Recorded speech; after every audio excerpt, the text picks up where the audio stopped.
Kwenye World Cup kwanza kabisa kuna kiungo wa Qatar. Ndio. Anaitwa Madibo.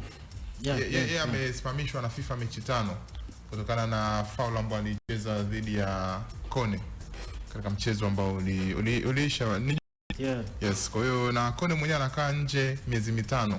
Ile injury na miezi 5. Lakini si anaweza kuappeal kwa maana ya kwamba anaweza kukata rufaa kuwa sio alinini. Lakini yes, inawezekana, lakini FIFA tayari wameshaona wewe bwana. Yes, kaa pembeni kwanza tupishe michezo 5. Kwa hiyo ni obviously World Cup kwake imeisha, safari imeisha. Qatar na wenyewe wametinga tu inayofuata. Hapana, hajatinga, lakini tayari kuna hata kumalizia unakosa. Na vipi games ndo jana za mwisho? Eti wako bado ambao hajachezwa wangu. No, kuna makundi mfano. Kwa yeye shughuli imeisha.